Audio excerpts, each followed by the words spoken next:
now. Yeah, absolutely. Good morning, good Monday to everybody. I was telling you before, it's my excuse me, it's my flu game, so Brendan's going to carry this one a little bit more than normal. Just not feeling up to 100%, but couldn't miss the rundown. Bitcoin, crypto flying, gold sliding. I think Mhm. somebody might have told you that last week that Oh that yeah. could happen. So we're going to Yeah. cover that later in the show. Thank you, TiVo. Might be trending on X. I haven't checked yet. But yeah, there's a lot going on. We were here Friday with Brian and Joe. We had a good, a little bit of macro, a lot of meme coins. But there's stuff changing over the weekend. We've got rate cuts this week. We've got China, Trump China meeting Yeah. could cut a deal here. There's stuff leaking. Scott Bessent did the media rounds yesterday, which we're going to cover. So just a lot of awesome stuff. And yeah, great to be with you here on a Monday. Yeah, exactly, man. I could be wrong here, but I'm pretty sure I saw TiVo is Satoshi trending on X. But it was that I think Crypto Bagel, ETH calls, like I think all of those were trending, and I just saw a lot of pictures of your faces. So Hey man, listen, yeah, did you see that? Is that real? That Poly market is Trump Satoshi? It was like 59%. I oh, didn't check. That has to be a it joke, right? Or is that no, real? it was real because CZ came out in an interview and he's like, I don't know, maybe Trump could be Satoshi, and then the odds spiked, and Yeah, that's what happened. I guess I was the odds spiked quickly because I was like, well, how does that sorry, a little off tangent here before we jump into the charts, but how does that get paid out? Like, is it just the rest of Trump's life, and then if he ever passes away and it's not true, it's a no? Like, how does that bet end? You know what I mean? It's one of those poly market ones where you got to definitely read the fine print. Yeah, first of all, I have no idea how it ends or when it ends. I would imagine it won't end anytime soon. And two, I thought about putting my entire net worth on Oh the no. opposing side of that. Because anybody who's in the crypto space just know that the likelihood of that is sub 0.001%. Like it's, yeah. Anyway, and it was the underdog, which I couldn't believe. But we're here to talk about what's going on, what's going on in some of these big catalysts behind the scenes.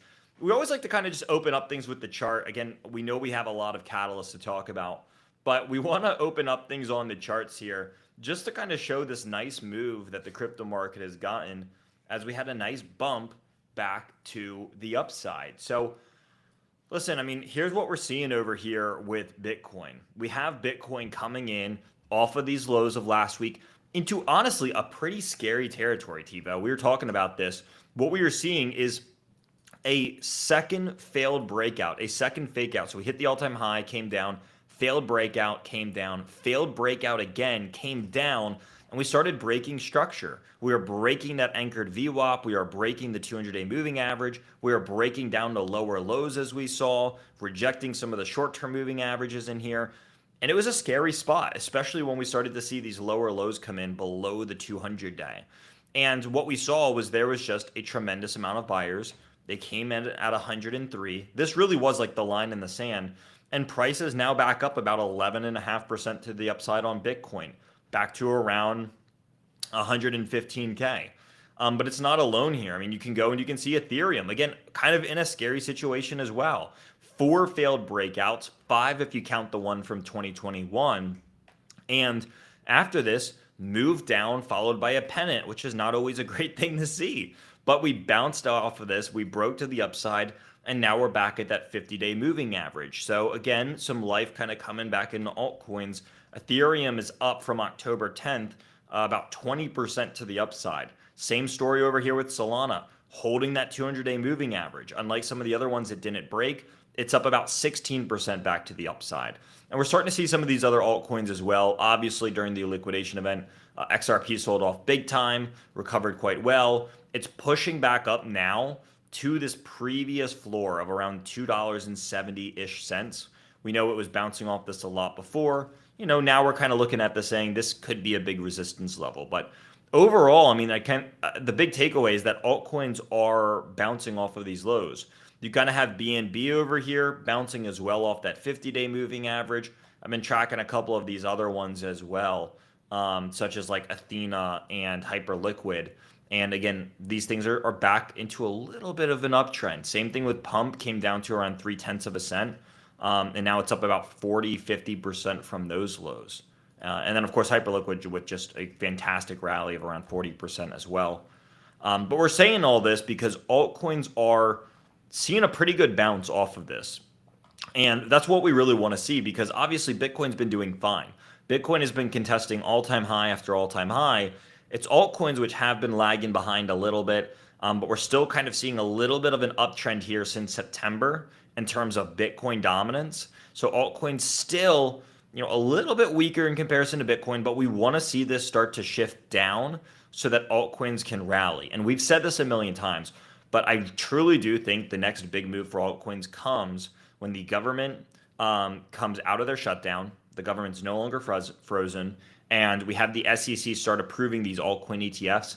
I really do believe that that will be the catalyst kind of marking point for altcoins to go on some of these big runs that I think a lot of us are used to. And so that's one of the big catalysts that I'm still watching out for. So keep an eye out for that. But I mean, listen, beyond that on the charts, crypto's seeing a nice rally.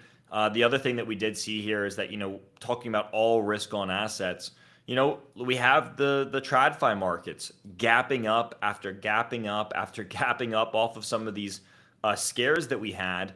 And this kind of leads into some of the fundamental news that we're going to talk about. But the good news here is that, again, risk on assets across the board, crypto, stocks, equities, you name it, we're seeing a lot of positive sentiment. And this is what we want to see so that everything kind of can really just continue this rally so far. But yeah, I mean, pretty electric here, Tivo. I even saw that a lot of the crypto related plays, we've talked about, now Gemini obviously publicly traded, Circle, Robinhood, a lot of these people, like I would say like secondary exposure forms of crypto, Coinbase, another one, all seeing a pretty positive bump here on the day. And it seems like anything that's kind of related to crypto is getting a push as well. So Yeah, no, it's something to watch in the sense that there's a lot of news this week at the macro level. Obviously, you got to stay on your toes with this administration. They're going left, they're going right. China's in the doghouse, and we're making a deal with Canada. Now Canada's in the doghouse, and we're making a deal with China. So again, that's why I hope people come here, a couple times a week to get their news because we're trying to stay apprised for everybody. But this week, all eyes are on the U.S.-China trade deal, and then Chair Powell is going to give an announcement on rate cuts as well, which, the consensus is that there's going to be another 25 basis point cut. But could it be 50? Probably not, because my thought is that, again, the odds are saying this as well, but the thought behind it is we haven't really gotten much data with the government shutdown, and they're just kind of easing their way into the end of the year. But again, Pomp kind of showing us the way here. He's thinking asset prices are going to go crazy. You're going to the U.S.-China deals announced, Fed cuts rates. Does that get everybody bulled up, or is everything, with today's move, and who knows what tomorrow and Wednesday brings at this point? But, is this something that could get a little bit baked in over the course of the next couple days? Something we'll have to keep an eye on. yeah, I mean, listen, it's going to be a massive week for, again, all risk on assets. On the TradFi side, 35% of the S&P reports earnings this week, so massive earnings week. You have the U.S.-China trade deal stuff that's starting to come through, and we're going to talk about that in just a second. And then, of course, we have Jay Powell talking about his rate cuts. So before we get into that, we have it on the screen right here. U.S. Treasury Secretary Bessent says China is ready to make a trade deal which would remove the 100% tariff. Now, this was something that spooked the market for pretty much the last 2 or so weeks, where people were nervous, right? Because it was, Trump was not going to meet with Xi, then he was, then he wasn't, then he was, then there was a lowering tariffs, and then there was, a big spike in them of, it was going to be over 100%.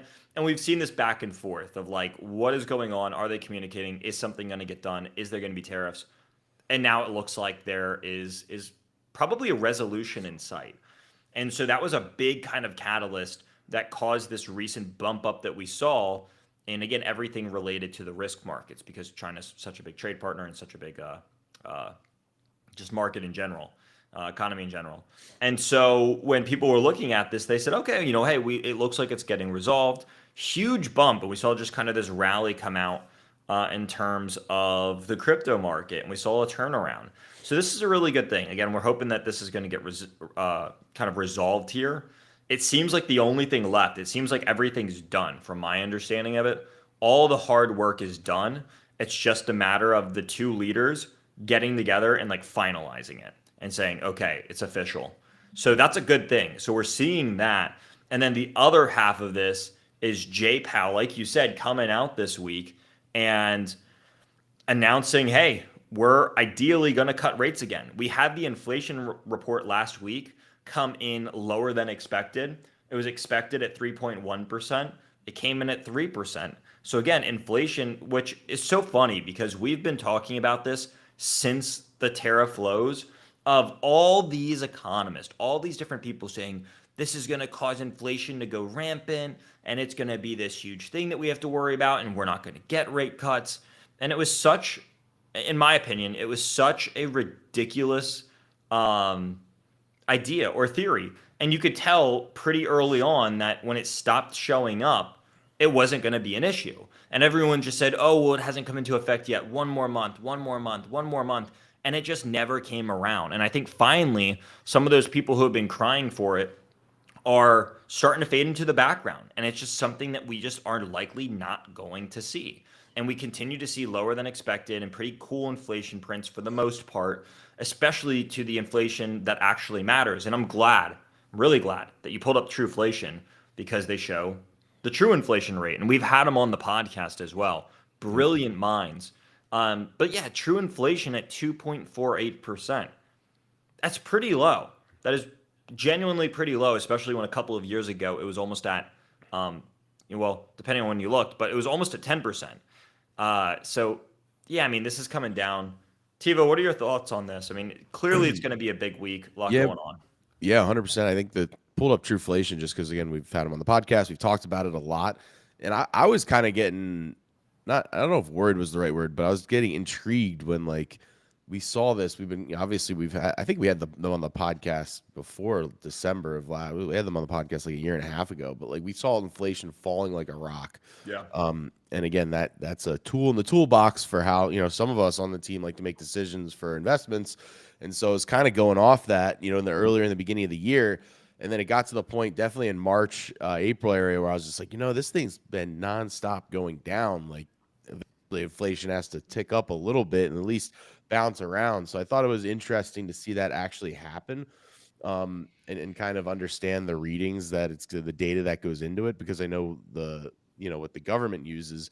There's a couple things that are just it doesn't make sense. They need to go in and change the model. Yeah. It was like housing, it was used cars. It's like used cars and cars like, okay, the rates aren't going to Insurance. help. Rates are going to help car insurance and used Yeah. car. It was crazy.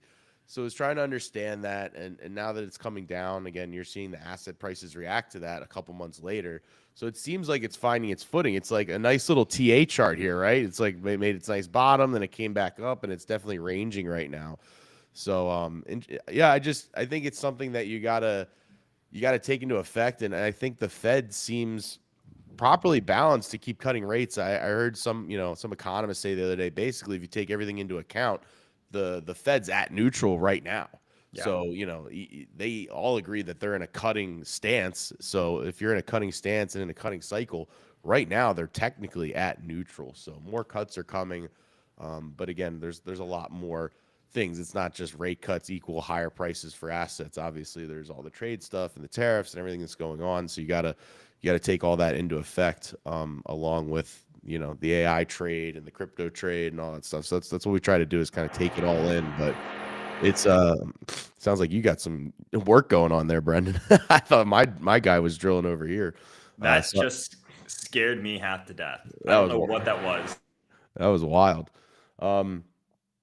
But yeah, just whenever I see Treasury Secretary Bessent on TV, I get a little excited because usually he's the guy that's bringing like the good news for the markets. Again, back in April when we had the tariff scare, they had Lutnick and Bessent, and I can't remember the other guy. I slipped my name, but they hid that guy, the third guy. He was going crazy on the tariffs, and they said, hey, you need to stop doing interviews. Lutnick kind of scaled back, and Bessent was the leader of the voice, and he calmed the markets down. So whenever you see on Sunday, which was yesterday, I saw Bessent on every channel, ABC, NBC, CBS. I was like, all right, this there's good news coming out this week for sure. And then you're good, Brennan. Good. Yeah, I was just gonna say we're gonna have to probably just deal with it. I'm sorry, it's gonna be a little bit loud. I have no idea what's going on, but clearly a little bit of work. But yeah, I mean, I think all of it's pretty valid, and we can probably look at some of the selling pressure that is subsiding, TiVo. Yeah, let me pull that up. I got that chart right here.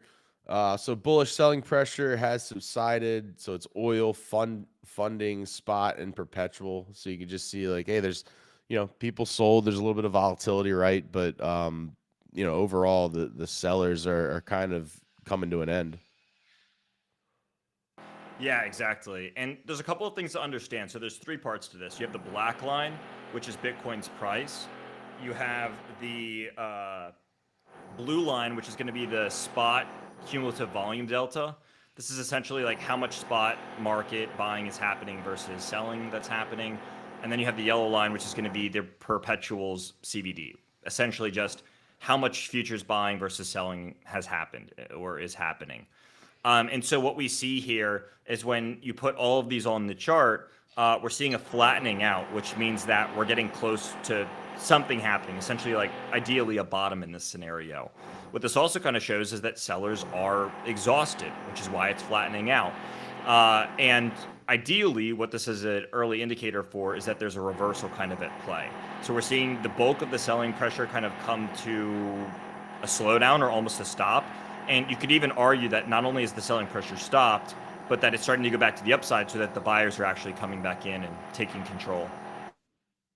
Oh, great stuff. I just sorry for everybody listening live. I don't think you can hear it on my end. I have somebody on my floor doing drilling. Brendan's got drilling. I mean, it's almost comical. I feel like I'm on a TV show right now.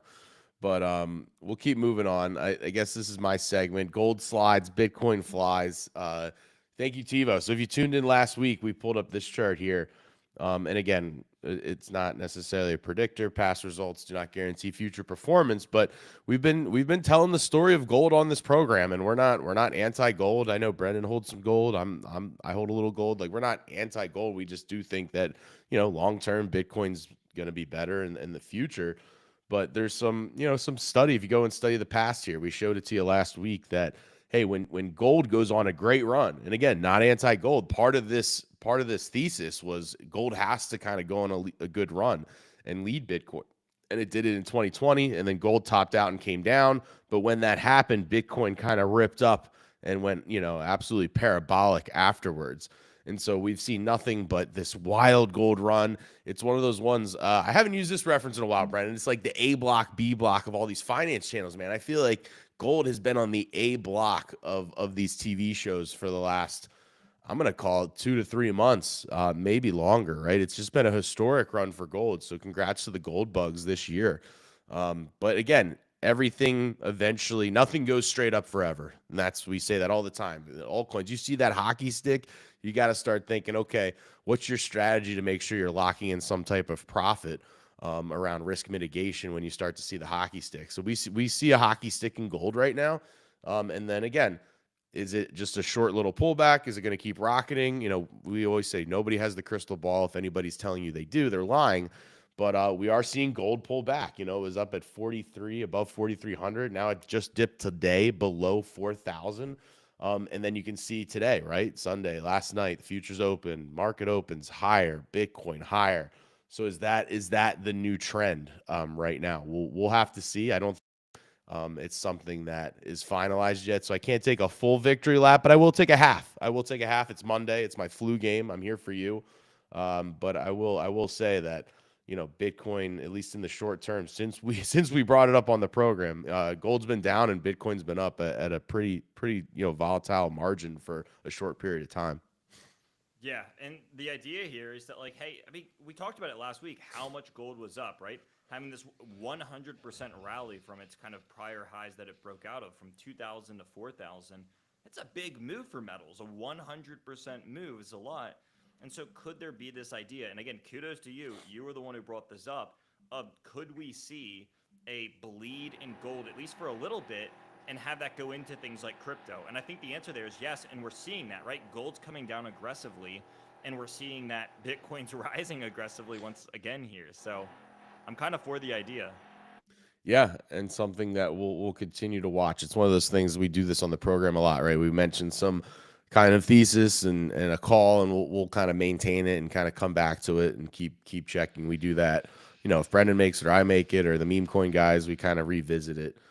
So we'll put that on the radar to keep revisiting, whether it's right or wrong. We'll be honest, and that's what we're here to do is, have some fun, but also keep ourselves honest. And I guess with that, we'll move on. We'll keep tracking that one. So I didn't see this, Brendan. You brought this up, but Mt. Gox repayments postponed 1 year. No Mt. Gox related Bitcoin will be hitting the market until 2026. Initial thought, what's your take on that? Is this good for the price because no Bitcoin's coming online, so they can't sell it? Or is this, we want more liquidity in the markets for people to use? What's the take here? Yeah, the take here is that this has been a pretty scary event where people are like, oh, all these Bitcoins are going to come into the market. They're going to be given back to investors. They're going to have to sell them off, or they are going to sell them off. And so people just viewed this as like one of those potentially big selling events. And it's looking like, hey, this thing's getting pushed out. You don't have to worry about it. And so it's just another positive catalyst where there should not be as much selling pressure as there was anticipated beforehand. So again, just another kind of bullish catalyst here for Bitcoin. Yeah, I mean, I might as well punt it out as long as you can. Then, if it could be a negative market event. Again, I know we did it was when the ETFs came live. We were kind of tracking, all the other ETFs. Obviously, they were new, so they had inflows, and Grayscale just had this massive outflow event that we were tracking for a while. And then I remember we had like a celebration day when we finally saw the Grayscale ETF had a green inflow. So kind of seems like it might be something similar to that. Once these people that haven't had their Bitcoin for almost a decade probably or get it back, they're going to start selling it off. It makes sense, but punt it out a year was something to keep track of for sure.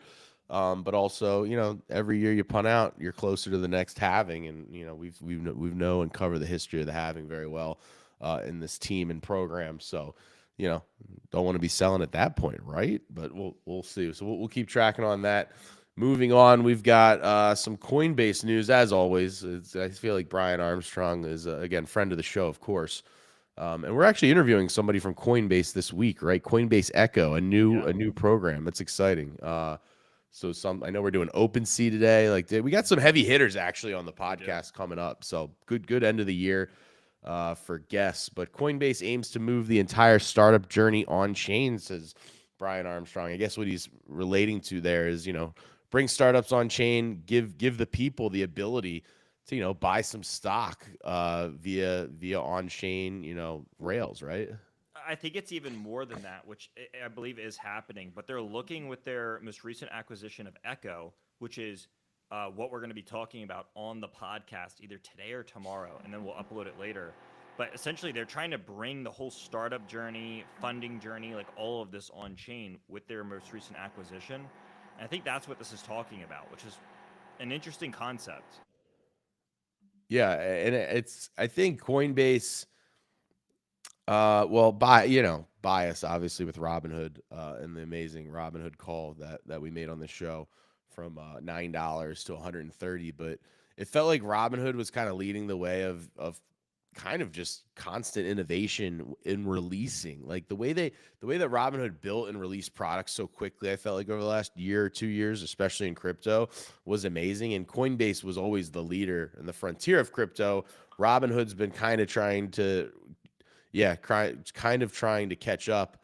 And they definitely have in their own way. And I think Coinbase now, I think Brian Armstrong has kind of been reinvigorated. I think Brian Armstrong and Vlad, competitors, quote unquote, but I think there's mutual respect there and just trying to build out the space and come up with awesome, unique products.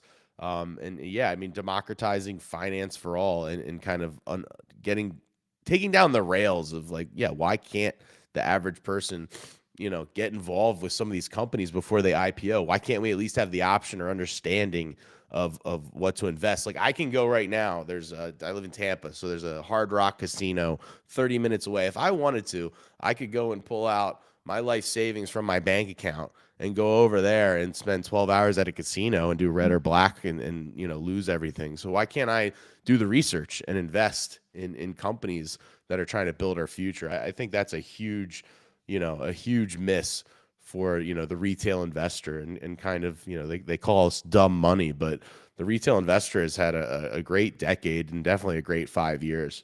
So at least give us the opportunity. We understand the risk and the education part.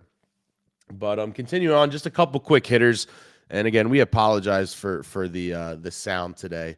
Just some bad luck there for some some work going on over at Brendan's neck of the woods.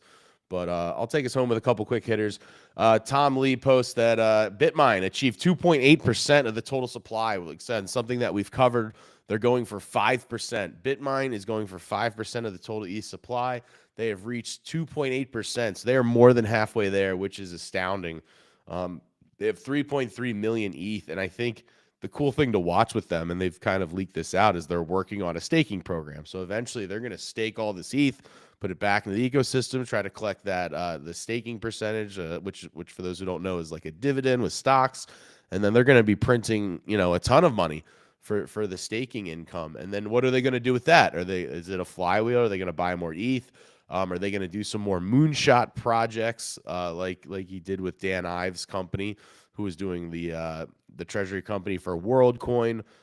Again, the volatility here for a stock is something you need to do the research, and it's not personal financial advice. You need to understand what Bitmine is, and definitely look at that price action because it is quite volatile. But again, with Tom Lee at the helm, it's something that is going to be newsworthy anytime they do something. But just thought it was good to check in and let everybody know that, man, they said 5%. And I remember when we covered this, right? It was like the beginning of it, like, oh man, 5%. That's pretty wild. And here they are at 2.8%, Brendan. Any thoughts on Bitmine?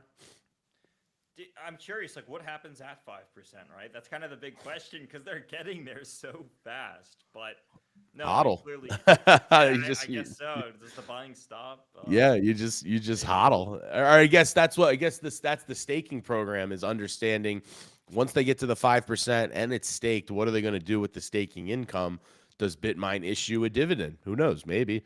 That would kind of make sense if you're a Ethereum treasury company and Ethereum gives back to its holders. You might want to give back to your stockholders. So that's an idea. Or they sprinkle it between more ETH and more moonshots. So that again, would require them to sell though, because they're gonna, if the staking, the dividend or whatever that they earn, the yield that they earn on staking is given to them in Ethereum. So if they're gonna give that back as a dividend to their customers, they have to take the Ethereum that they earned and sell it onto the market, which I don't think would be a good idea because they're good call. Selling, which could be an issue.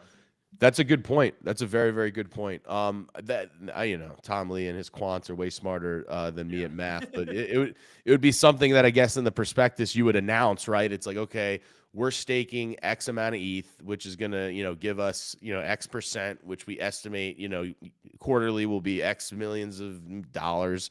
And we're going to take, X millions of ETH, which equals this millions of dollars. Like, we're not going to, every reward, we're not going to sell it all. We're going to sell 20% of the reward. And then, so you're going to see us selling ETH on chain, but it's really just 20% of whatever reward. 80% we keep, 20% we distribute. I don't know. Some type of announcement / education for the investors, which I'm sure Tom will do because, he's a stand-up guy and another friend of the program. Speaking of the friendliest friends of the program, CZ was in the news this weekend after his pardon, taking an absolute victory lap on the Trump tour. CZ and Dana White, Uncle Dana there, doing a full UFC experience ringside in his Binance polo. He's got his little, is that a UFC card? Let me zoom in on that. I don't know, because it has his picture on that, so I don't know if that's like a press pass with CZ's photo on it, or is that his Binance company ID? I don't know what that is. I don't know. Let me see if I can zoom in on that. Because it's yellow, so I don't think it would be UFC. Yeah, right? I think that's hilarious. So this was just a little tongue-in-cheek tweet, but again, he gets pardoned by Trump. A lot of people, it was a political thing. Everybody took their sides appropriately. But I thought it was funny that, I didn't think this was just CZ at a UFC fight. It's like he gets pardoned and then immediately hits the press tour with Trump's inner circle. Just thinking out loud, maybe a Binance IPO coming soon. I thought that was a funny tweet. People seem to like that. But yeah, any thoughts of CZ? Jumping right into the Trump's inner circle. I have mixed feelings on CZ personally. I think he has been involved in some sketchy things, probably some manipulation, but I mean, he's clearly one of the big leaders in crypto. He's has the arguably the largest exchange up there with Coinbase. So, love him, hate him, he's a leader in the space and he does want crypto to succeed. So, you got to respect that. Yeah, and again, the fact that he's pardoned now opens the doors for him to be a lot more involved at a professional level, and a regulatory level, maybe even in the government. So, again, it's just news. We're going to keep bringing it to you guys. We're going to cut this one a little short today just because of the technical difficulties around the sound and some construction. We do apologize for that, but we appreciate everybody tuning in on a Monday. And, the market's ripping right now. I think Brian and I are going to try and do something around the Fed rate cut on Wednesday. If we do, I'll post it in the YouTube post to let you know what time we're going live for that. And then we'll keep everybody apprised for, if there's any huge market movements. Again, we'll try and get a second one in later in the week. But we appreciate everybody tuning in. Hope they have a great rest of your day. And until then, we'll talk to everybody later. All right. Have a good day, everybody. Bye-bye.